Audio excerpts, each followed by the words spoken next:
From Storm Tracker 6, this is Cast First, sponsored by Auto Owners Insurance. Simple human sense. We were able to see a few peaks of sunshine across the area this evening. Otherwise, satellite and radar shows dry conditions across mid-Michigan with a couple of snow flurries off to our east. Temperature-wise, definitely chilly. 19 degrees right now over in Charlotte. We're at 20 for our current temperature in Lansing, but wind chill temperatures falling down into the single digits in some locations. We will remain fairly chilly overnight tonight with temperatures dropping right back down into the teens, and our cold weather pattern remains in place for the next several days. 6 News at 5:30 starts right now. WLNS is here for you with 6 News at 5:30. Thanks for joining us on this Monday evening. I'm Siobhan Klepper, and we start the clock in our first 6 minutes of news with a big update in the search for a driver who hit and killed an off-duty police officer in Detroit in a hit-and-run crash. Officer Cameron Richardson was driving home from work on Saturday night when officials say he was hit by someone driving a van who made an improper. From there, of course, we know that the suspects in the vehicle fled. Well, tonight, police say they have identified the driver and are in contact with his family and trying to convince him to turn himself in. 32-year-old Richardson was with the Detroit Police Department for a year and leaves behind 2 daughters. And we have an update in the case of a fight that happened at the Heartland Township Big Chicken restaurant last September. Our media partners at WHMI say 3 people charged with assaulting a Livingston County deputy in that incident have pleaded guilty. They are 22-year-old William Prieto of Howell, 49-year-old Holly Strong of Brighton, and her 21-year-old daughter Abigail Strong. Officials say the fight happened when authorities were trying to control the crowd during an appearance by former NBA player Shaquille O'Neal, who founded the restaurant chain.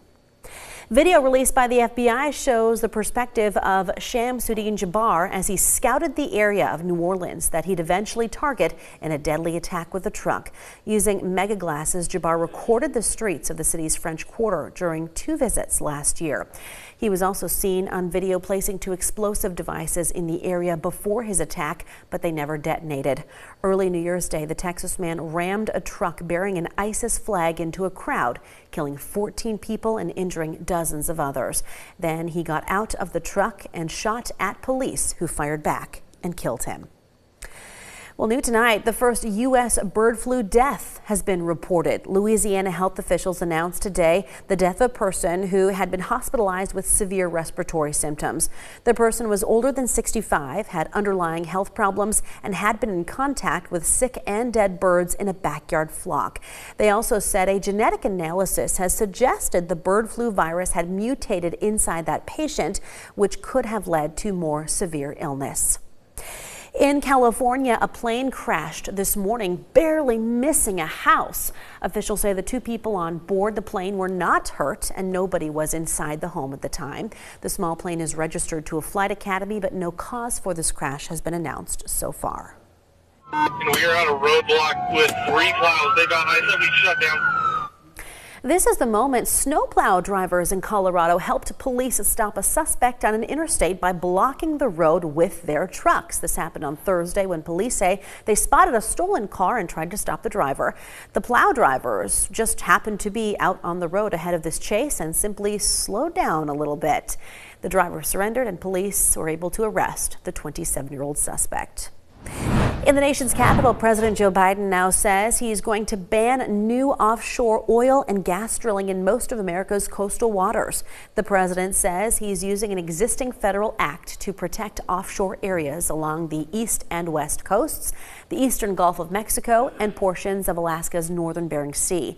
That accounts for more than 625 million acres of federal waters. President Biden says drilling in those areas could cause irreversible environmental damage and that he has the backing of coastal communities. President-elect Donald Trump says he's going to reverse the decision, although it would likely take an act of Congress to undo. And staying with the presidents, Donald Trump's lawyers asked a judge today to indefinitely postpone this week's sentencing for his election interference conviction in New York. The president-elect is appealing his conviction and argues sentencing should be halted before a ruling there. Last week, Judge Juan Merchan signaled that sentencing would happen on Friday, but without jail time, fines, or probation.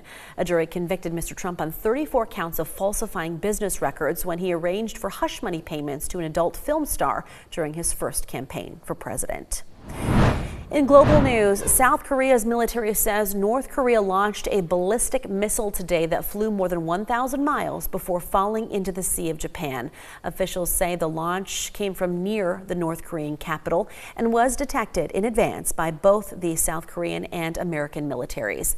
The launch came as U.S. Secretary of State Antony Blinken was visiting Seoul for talks with South Korean allies over the North Korean nuclear threat and other issues. In Brazil, a nun is now the world's oldest person. At the age of 116 years and 210 days, Sister Ina Canavaro Lucas was acknowledged as the oldest person on earth when the previous holder of that title died in Japan last month.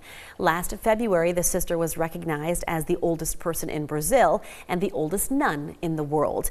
And in 2018, she was given a blessing by Pope Francis on her 110th birthday.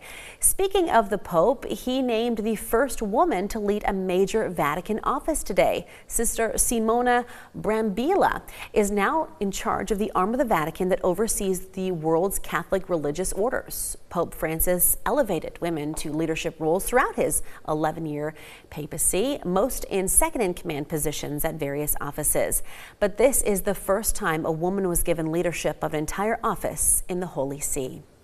And buttoning up against our first 6 minutes of news, parts of the country are getting hammered by severe winter weather. And in Washington, D.C., today is a great time for a snowball fight. It's the Great Meridian Chill Battle of 2025, named for the park where the combat unfolded. Some people dressed for the fight and others got a little more creative. It was the warmest thing I had in the closet, so I decided to wear it.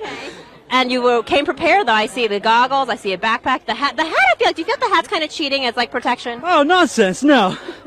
If anything, it's a hindrance because I can't see who I'm throwing at half the time. It's a great idea with the goggles, though. The event was organized by the Washington, D.C. Snowball Fight Association. I love that they have that. And it says it's the first and hopefully many for the season, Kendall. That looks like a lot of fun. I was just going to say, a Snowball Fight Association. They got it all figured out. Let's get it organized here. Well, there's the chance for some snow, so maybe some decent snowball fights across the area later this week. Okay. All right. Your full forecast with all those snowy details after the break. And then